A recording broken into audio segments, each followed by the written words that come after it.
Bonjour, et par rapport au but de la recherche, cette recherche phénoménologique a comme but d'explorer les expériences significatives des diplômés après avoir fait un séjour à l'étranger.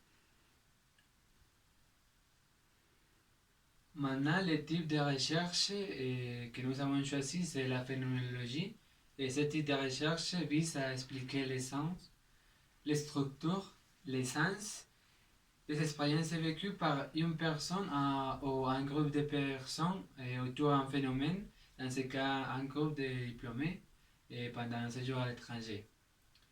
Et par rapport au contexte, le contexte c'est l'université Pamplona en Colombie, qui compte avec cette faculté, entre la faculté des sciences de l'éducation, où se trouve le département de langues et communication, et ainsi la licence de langues étrangères, anglais, français. Et la population de ces recherches les programmes comptent avec un collectif de 26 professeurs et 14 enseignants en anglais et 12 en français. Ces enseignants sont capables d'enseigner en éducation formelle et ainsi ils sont qualifiés pour travailler dans des autres domaines où la langue française ou anglaise soit requise comme la traduction, le tourisme et l'informatique entre autres. Maintenant, la lettre de permission, cette lettre sera donnée à chaque participant et nous exprimons les suivants aspects dans ces lettres. Et le titre de la recherche, et les buts, et l'instrument que c'est l'entretien semi-directif.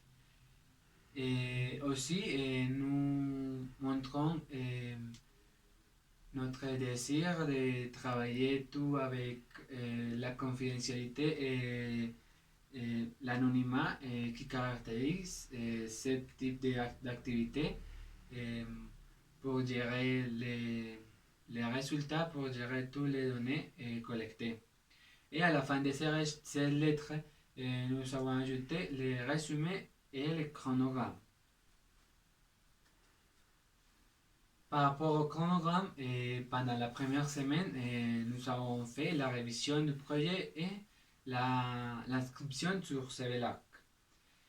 Et après, de 8 mars à 14 mars, nous avons fait la réalisation du résumé et du projet.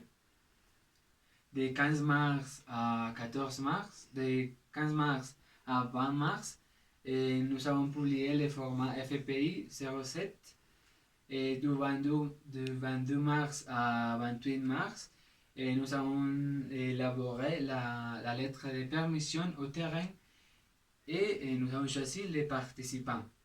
Et de 29 mars à 4 avril, et nous avons conçu les instruments, la correction, la validation.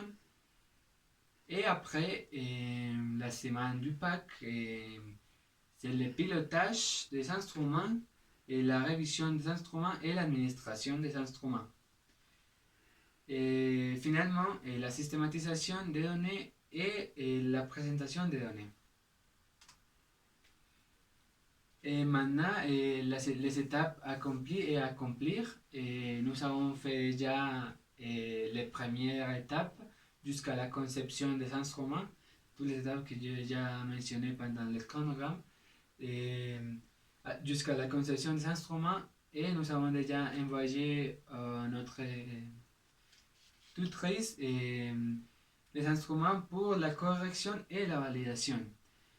Et d'autre côté, nous avons les étapes à accomplir, que c'est le pilotage des instruments, la révision de l'instrument, et l'administration des instruments, la systématisation et finalement la présentation. Et par rapport à l'expérience en tant que chercheur novice, je peux dire que ça a été un peu un défi pour moi.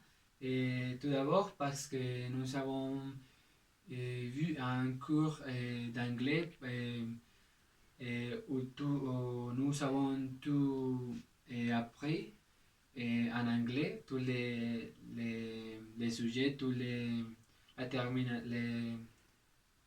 tous les mots qu'on utilise en recherche. Mais heureusement, nous avons une très bonne tutrice qui est très organisée et nous avons bien commencé notre processus de recherche. Et je veux dire aussi que ce travail avec mon camarade a été très bon parce que bon, il est très responsable et nous avons bien organisé toutes les activités pendant les derniers semestres et 7 semestres, le semestre actuel. Et je peux dire que ça a été une expérience très enrichissante pour moi comme futur professeur et aussi pour élargir mes connaissances et dans ce qui concerne les séjours à l'étranger, qui c'est je peux dire un désir pour moi de voyager dans un autre pays. Et bien, c'est tout.